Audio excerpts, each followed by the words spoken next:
the worst perpetuators of CSAM. Joe sends billions to Ukraine. His wife has only sold 250 copies of her new book. DeSantis will fight back on the new Ministry of Truth, and more videos are out about January 6th. Iranian nuke deal has fallen apart, and Democrats want to legalize marijuana, ban menthol cigarettes, and cancel student debt. The Dow and the NASDAQ are down bigly, and BLM has raised over $1 billion and have helped nobody but themselves. Elon owns Twitter, the left is melting down, Trump is truthing, and CNN Plus is over. God bless America. I'm Mimi. This is The Rundown. Now get ready for Politics Plus podcast. Let's go.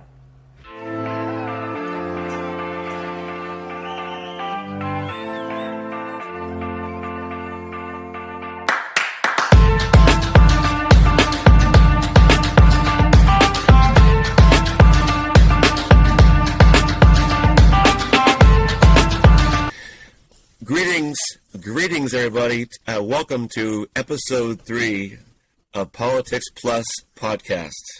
I'm here with my good buddy Mel, minus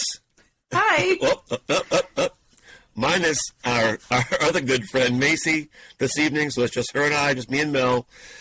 We're here for a good 30 minutes with you guys tonight. So let's talk about something cool. Mel, what do you think? What's cool? Let's go for it. Do you think that? Do you think that meltdowns of... What's cool? Yeah, well, I'm not really sure it's cool, but the meltdowns of several, I'm talking about 18 or 19 food processing plants across the country that have burned to the ground in the last 6 to 12 months. Since mid-2021 and into 2022, we have had, in the U.S., had a strange trend, but it's really kind of odd because you don't hear a whole lot about it. You hear little nips here and there about what's going on with this food processing thing, but it's a big deal because in the day and age when gas prices are going up, food prices are going up, availability of everything is diminishing. We're really in some big trouble here, yeah. And no one's really talking about it yet. This food processing thing, but.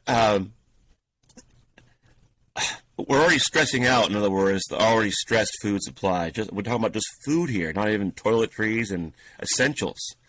Okay? But anyway, Tyson's largest plant, specializing in beef processing, accounts for 6% of the beef provided to America.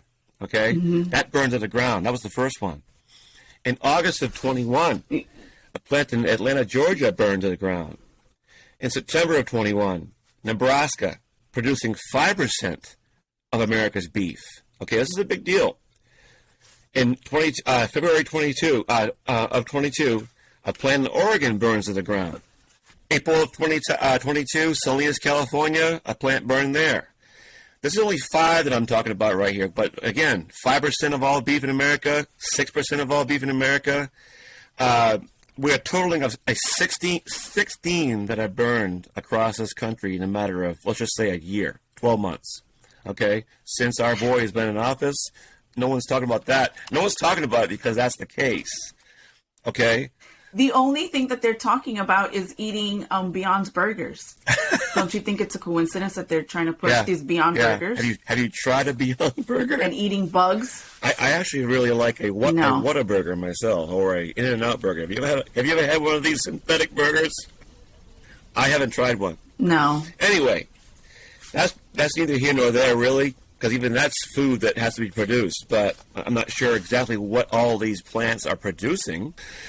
So anyway, what's going on? No one really knows what's going on right now because no one's really saying a whole lot about it. But in a land of 330 million people, how do we respond to this? Okay? Are you prepping? What is prepping? What do you think of prepping? I myself, I'll let you answer that real quick, Mel, because you haven't spoken a whole lot just yet. So what do you think about prepping? Or do you think about prepping? Well, pretty much. I do think about prepping. I'm one of those weirdos that actually started canning. Ah, good for you. It's not a huge pantry of canned food, but it's it's enough to get us by. I also have a few containers of emergency food because I have been reading and seeing what's been going on. Water. We have, every time we go to the supermarket, Costco, I always get a pack of water, keep it stacked up, you know. So yeah, I've been prepping. I've been preparing for. Good. That's a good woman right there. Seriously, taking care of your family. I'm not joking. I'm being totally serious. My wife is like, don't buy too much. You know, we don't need to have too much. Well, what is too much when you have 2 young kids, 3 dogs, and 2 cats, right? Because when I say one of the big things is finding pet food. Pet food is one of the primo things that they're talking about not being able to find. And we are regular customers of a company like Chewy, say, for example, and the regular dog food that we buy, can't find it anymore. So now I'm going to the local Agway to buy our dog food, to stock up our dog food. Do you want to look at hungry eyes? I don't. Whether they're your kids or your furry kids. Right? And funny that you say that. As of lately, I've been, on my YouTube feed, I've been seeing a lot of people making their dog food. Yeah. Because they can't find dog food. So it's a lot healthier, too. That you're saying that. It's a lot healthier, too, for them. Yeah. Raw food. Less preservatives and chemicals. Yep. Yeah. If you can afford it. But here again, though, it costs money. Finding finding actual meat to use, and even scraps from what you what you eat at home, it's really not enough to do the job. So, I'm finding it. I'm going out and buying flour, sugar, salt, pasta, a soup, canned beans, bagged beans, rice by the 5-pound bag. I've got. In fact, I'm looking at it right now. I've got plastic, food grade buckets to put my stuff in, because you got to prepare. You got to be, if you have your things in a cellar, and summertime rolls around, and your cellar is, high humidity, all your cardboard boxes will break down. They get all kind of funky. Yeah. You can't have that, right? So it's important to, like, for example, you can have bagged beans, but I prefer to go out and buy cases of, like, Goya. Goya's a great name brand, conservative group, great people. Canned black beans, canned dark red beans, fantastic protein. You add your rice with that, you've got a great, and it's not a tasty meal really, but you get your proteins. It'll fill you up, in other words. Fiber. I can make it tasty. I'll be reaching out to you to find out how to make it tasty. But and it's funny because my kids are like, I'm not going to eat beans, Dad. I'll never eat all that rice. I'm not going to eat rice. I said, you will eat it if you're hungry. If you're starving. Oh, in this house, yeah. My especially my son, he is a hardcore advocate for rice and beans. Well, good for him. Because that's what we grew up on. It's cheap and it's easy and it's filling. But you got to know how to. Yeah. And the other thing you need to do too is be careful who you tell what you have. Here we are on a radio program telling everybody what we have. But you got to be careful. In that same token, that's fine, because you know what? A lot of people do not agree with prepping. Not that they don't even agree; they don't even know, and they'll look at me when I go. Yep. When I go to the supermarket, why is she buying so many boxed products, canned goods? Don't worry about it. Jarred pasta sauce. Don't worry about it. I'll be eating good while everybody's outside starving. Well, I didn't mean to make this a little segment on prepping, because I'm not the authority on prepping. However, neither am I. I just started. Yeah, well, good for you.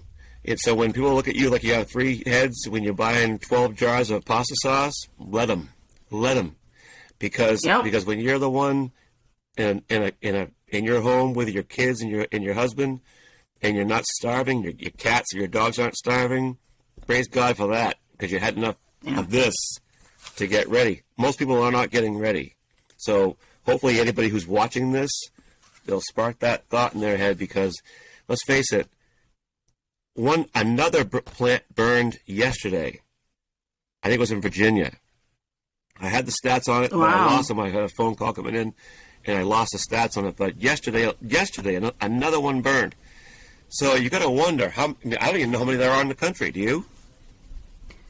No, I don't. It's funny because you don't hear. Sorry, go ahead. We don't hear this on the news. No. No, nobody wants to talk about it. But that's, you know what? Again, it's still out there online. Do your research, honestly, before they start taking all this information away, because that's what they want to do too. Yep. So we're probably in some big trouble here down the road. So anyway, you don't want to be the one that's in trouble. You want to be in the water, like you said, water. That's a big deal. Water, yeah. Man can live without food for a while, but you can't live without water for very long. No, honestly, anytime, you go to Target, you go to Walmart, go to BJ's, wherever you go, get a pack of water. Yep. Doesn't even matter if you're going to Dollar General. Yep. Get a pack of water. I went on eBay and bought a... Keep it stacked up. Yep. I went on eBay and bought a 4-pack of Life Straws. You know what a Life Straw is? Life Straws? Yep. It's a personal life. It's called Life Straw. You can stick it in any water.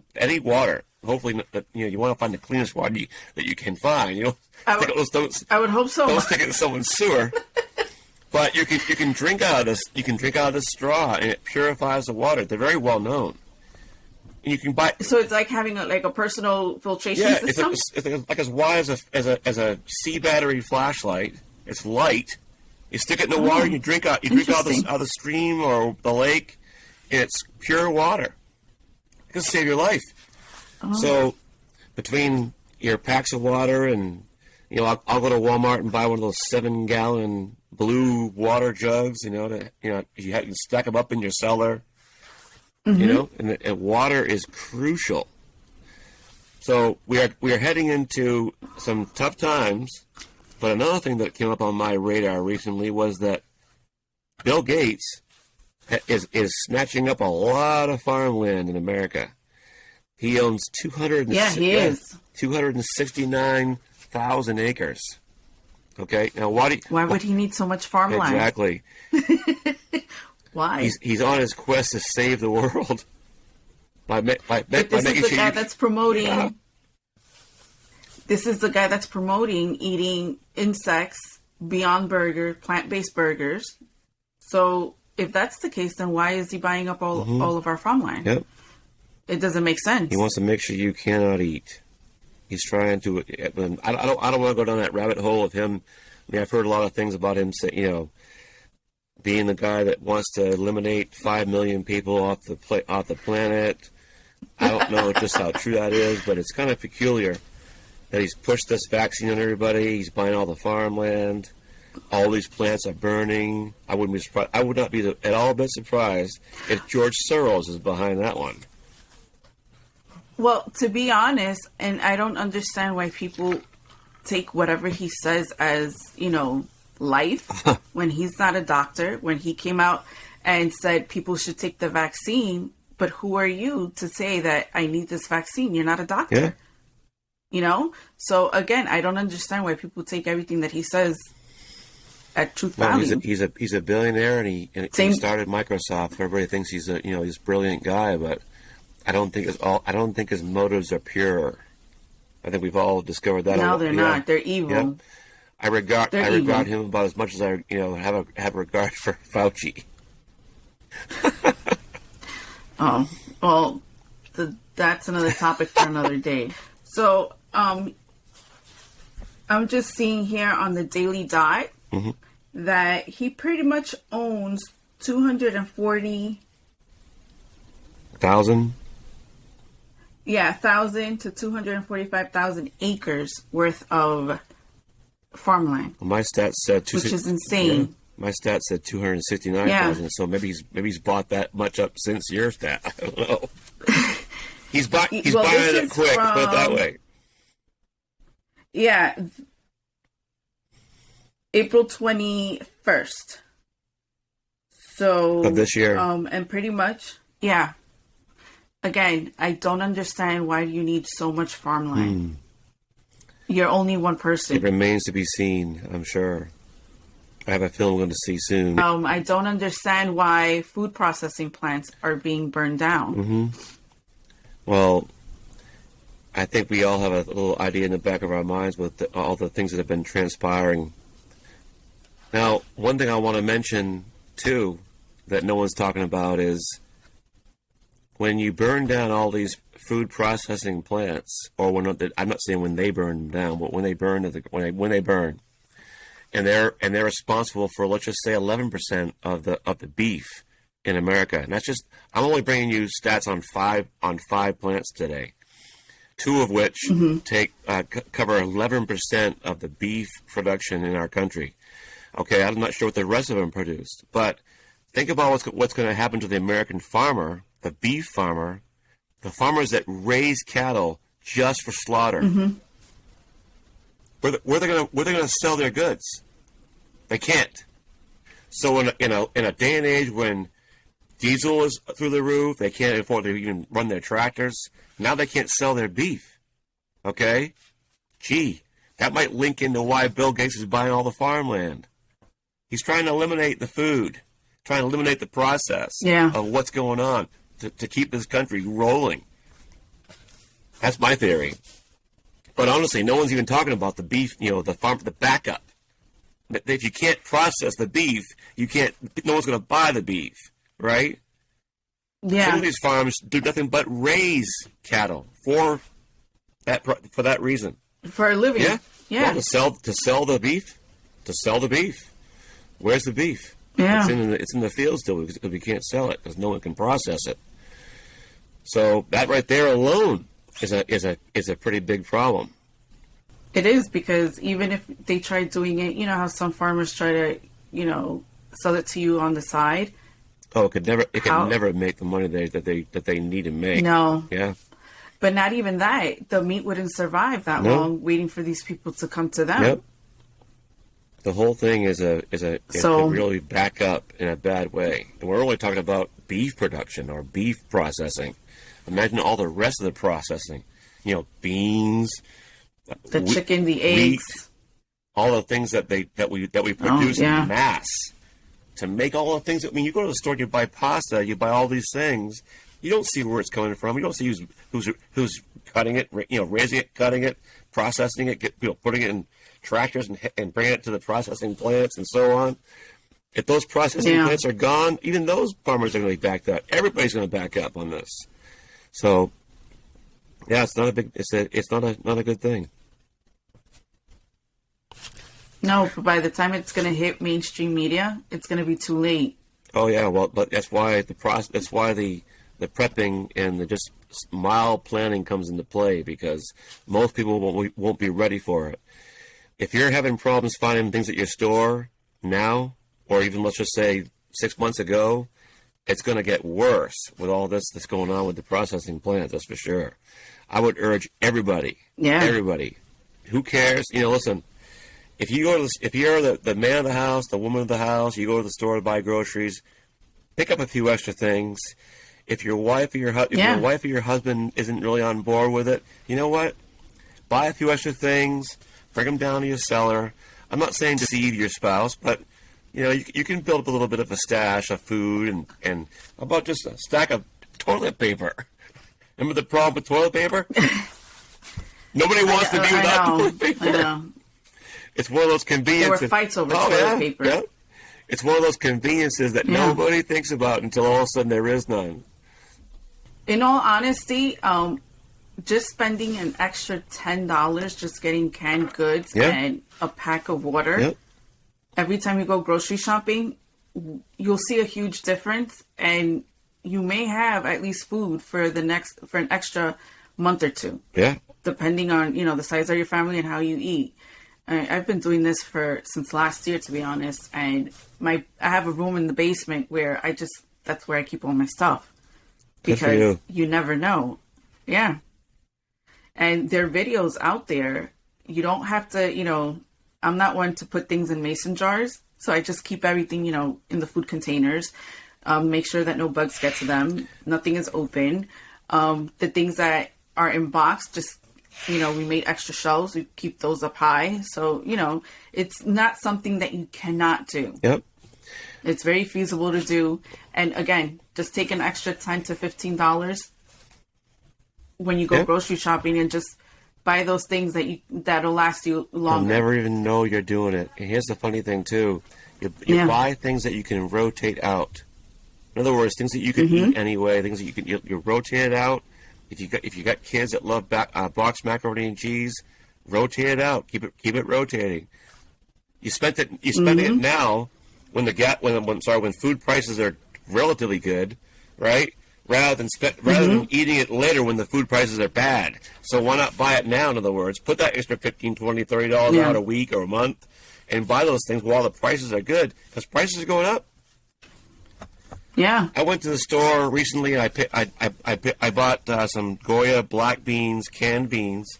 They're like $1.26 a can. Then they went up to like $1.44 a can in a matter of a week. You know? So what's the problem with buying it now? In other words, you put all the extra money out, like you said, put a little money out there, buy it. Yeah. It's funny that you say that because I think it was a week ago, I went to Costco and I usually get the can, the Goya black beans. The pack was before it was $5, and then I noticed it went up to $5.50, and from $5.50 it went up to $6, and now it's $8 for just 6 cans. I'm like, what the freak? Yeah, it's insane. So if you're buying it now, who's going to argue with you later when you spend all that money? You spend all that money on food when you actually saved your family money. Here's a little tidbit for you. I found this I went to my dad's house yesterday, and on his counter he had, like you said, mason jars. It's funny you mentioned mason jars because he's got a whole line of mason jars on his island full of flour. And you know what he does? Oh wow! Yeah, he actually freezes his flour. I wonder if you know this one. I didn't know it until recently, but if you freeze your flour for a week, it kills off any larvae that's in the flour if you stored your flour without doing this, the larvae would actually come alive inside, with time. Yeah. I didn't know this. There's a what's that bug called? I wish I could think of it right now, but there's a bug that no one can explain where it comes from, and it's actually from the larvae that's in these foods that we eat. Okay? Sounds terrible to say it, but so yeah, freeze your flour for a week before you store it. So he puts them in a mason jar. Mason jar, yep. He freezes it, stores it in a mason jar for a week. You can't. Well, think about it this way: you can't leave a bag of flour in your cellar. The bag they come in. No. Yeah, it would be moldy or wet from the moisture. No, you don't want that. So freeze it, jar it, store it. You can make breads. I make a fantastic bread out of salt, yeast, and flour. That's it, and water. You can live on that. It's funny because in Ukraine, there's actually bread lines. Actual bread lines, and they're handing out by hand unwrapped loaves of bread to people. As they get in line. So there's a reason for that. You can live on that. You can live on water, bread, a little peanut butter if you have to. So I can make my bread really cheap, real easy, but it takes those ingredients to make it. So you want to keep your salt dry, your flour dry, and keep your powder dry.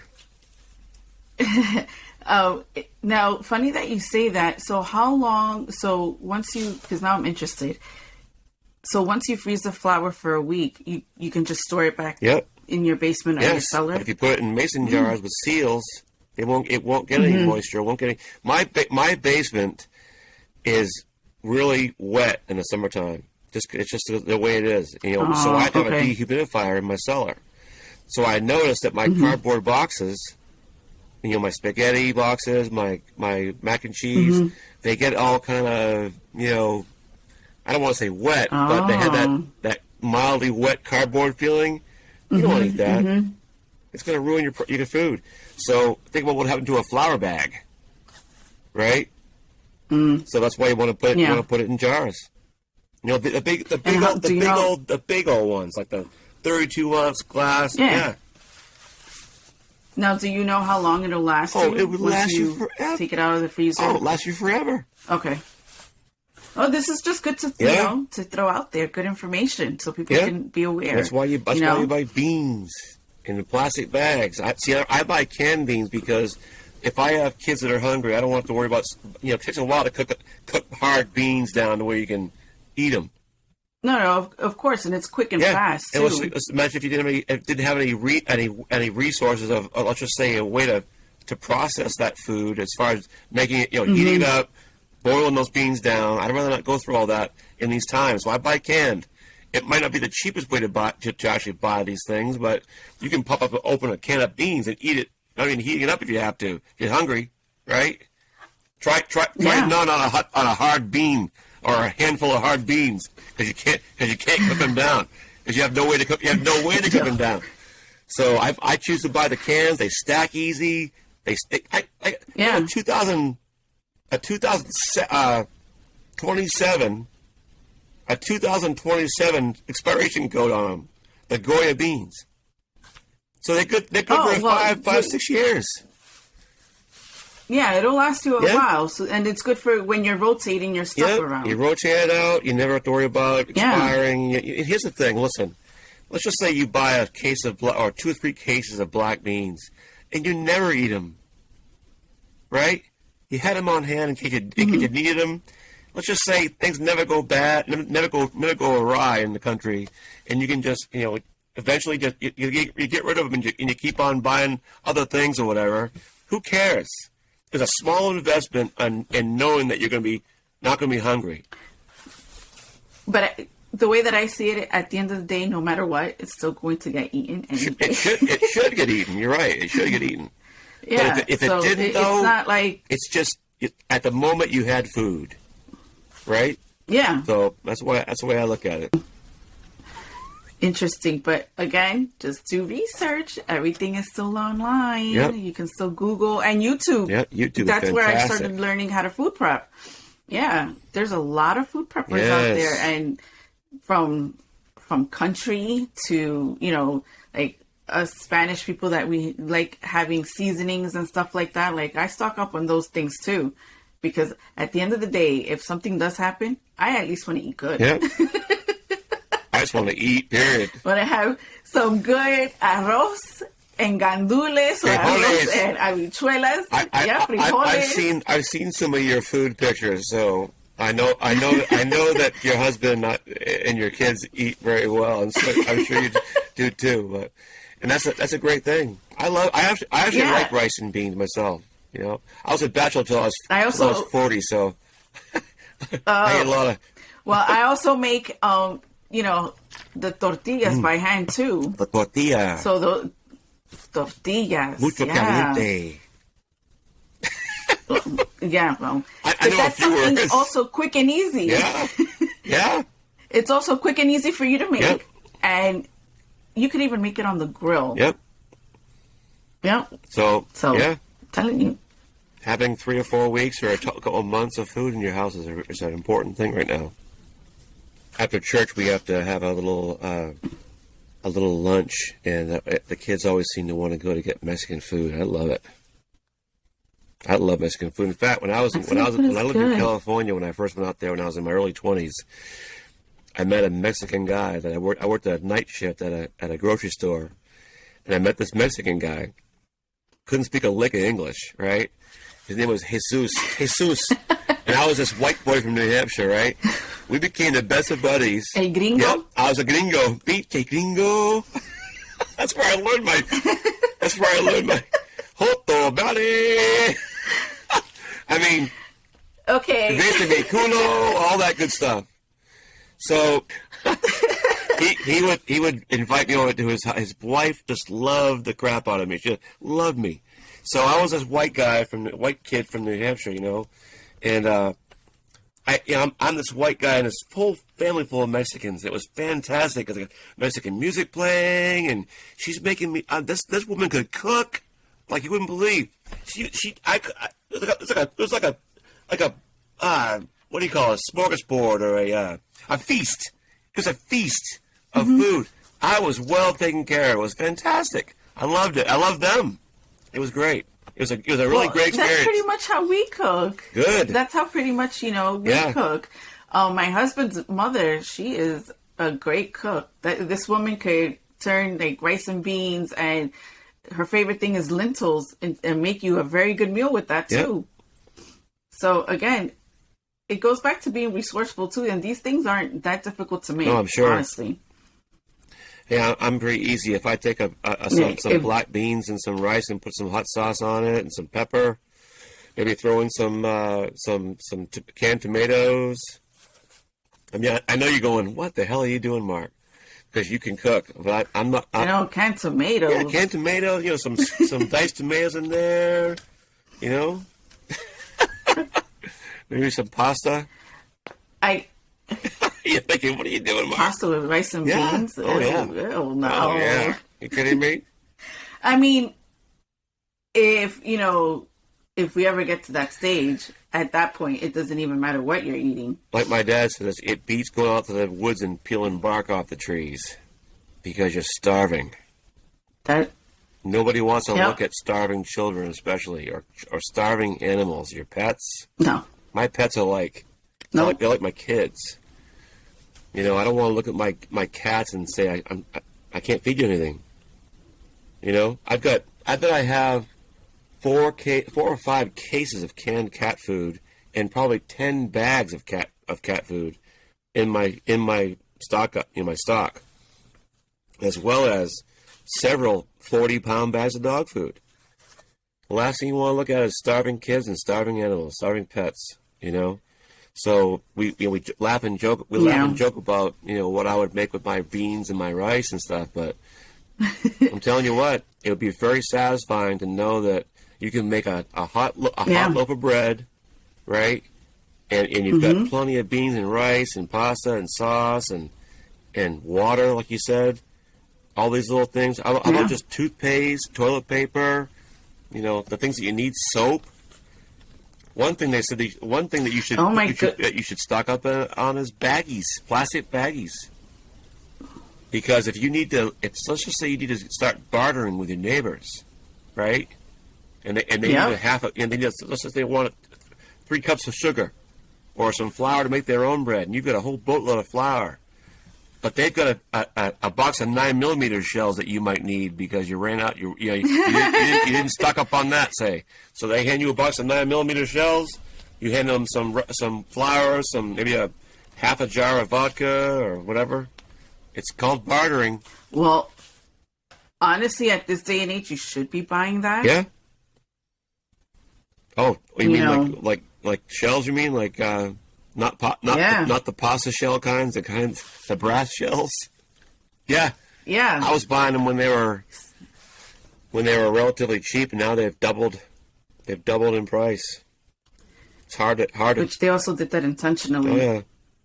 Hard to take when you were buying everything is done intentionally. Yeah. Buying 1,000 rounds of 9mm for $200 delivered to your house. Now they're $450 for the same thing.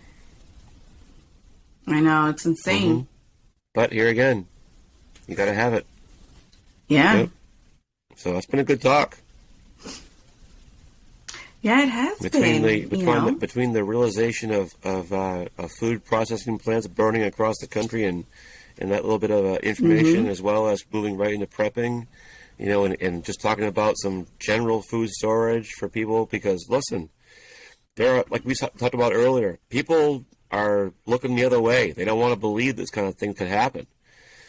But I'm not that person that wants to be looking at, like I've said a lot tonight, but I don't want to look at my starving kids, Well, that, and at the end of the day, I really don't care. If you don't want to take my word for it, that's fine. You want to call me crazy, you want to call me a crazy can lady, that's fine. But I know I put in my work, and if nothing happens, that's great. That's awesome. I have extra food. No big deal. Yep.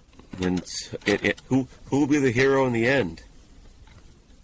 In fact, you might even have enough food to even give to the people that thought you were crazy.